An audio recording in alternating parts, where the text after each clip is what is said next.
Hello, sweet people. This week I am very happy to conclude the trifecta of the tricks with Icy.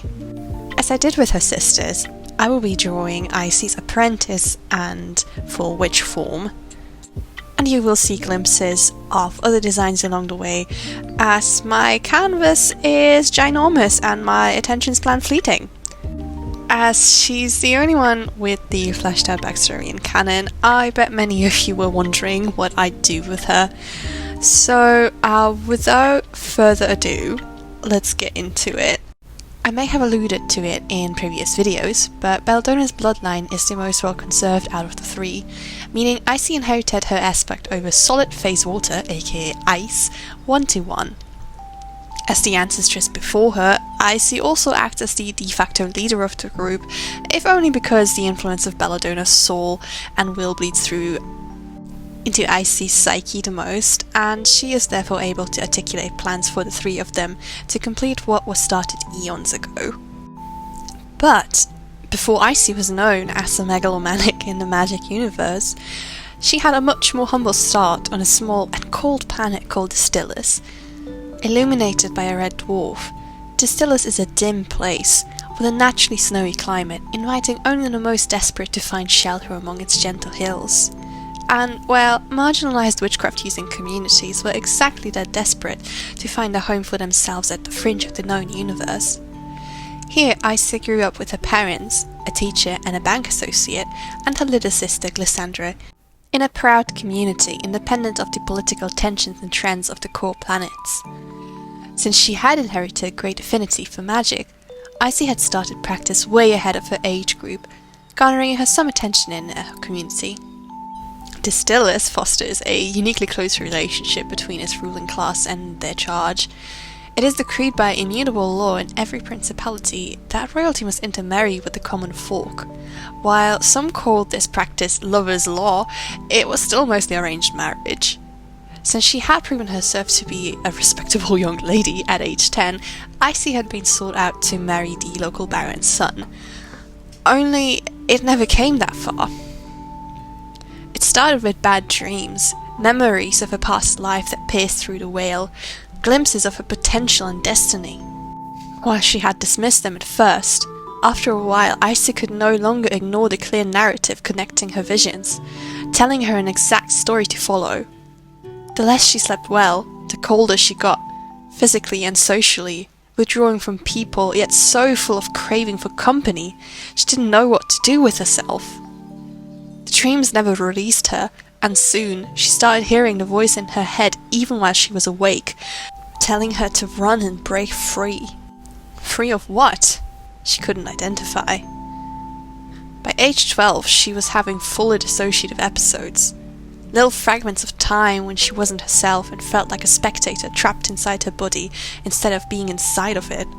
Rumours started immediately flying, talking about a possible curse, jealousy, betrayal of the arranged engagement. She went from talented daughter to strange daughter to dangerous daughter very fast. Even among witchcraft users, a potential possession wasn't read lightly. Icy's parents, however, did not want to give up on her, or let any of the probing healers and know-it-alls near their family. But even all their love couldn't help Icy. It couldn't save her. Because Belladonna was there, constantly there, occupying all segments of her mind, dancing on the edge of her vision while Icy was burning up and shivering with fever, whispering, then shouting into her ears. Terrified in a haze, Icy was kept home, ordered to bed rest, her parents hoping against hope that she would sweat it out somehow. Worried about her sister, Gliss spent a lot of her afternoons tending to Icy when their parents were out on errands. Not that watching her involved a lot of things an 11-year-old couldn't do. Watch out for if she wakes up, bring her some water or soup if she's lucid enough to consume it. When Icy woke up, she was, however, very far from lucid. She felt out of place, uprooted. This is not what she was supposed to be. Nothing was familiar around her.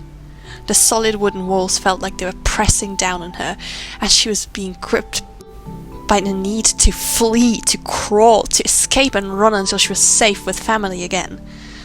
Until she was with her sisters again.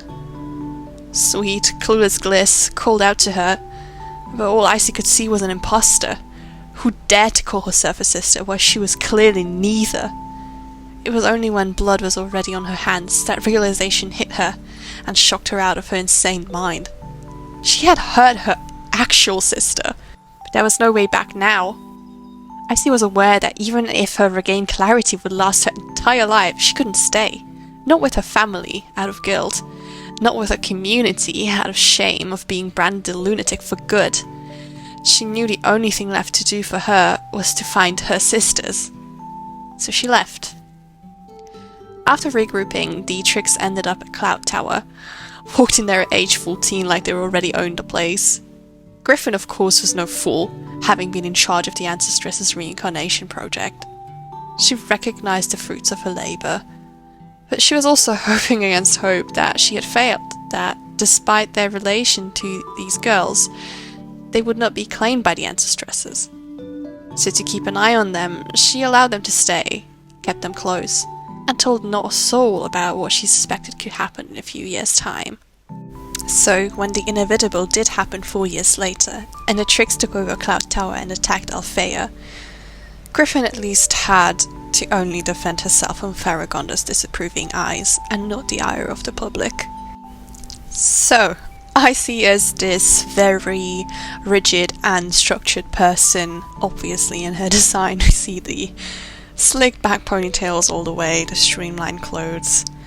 I have drawn her with some practical stuff and also using a lot more lighter colours.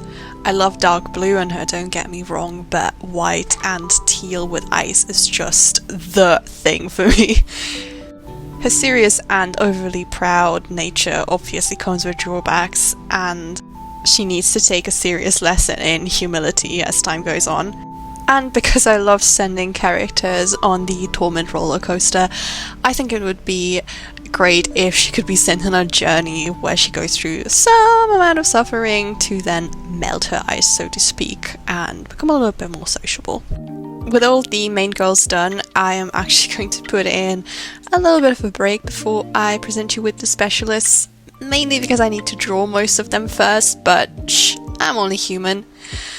So, if you've liked this, please keep an eye on the channel and I'll see you another time.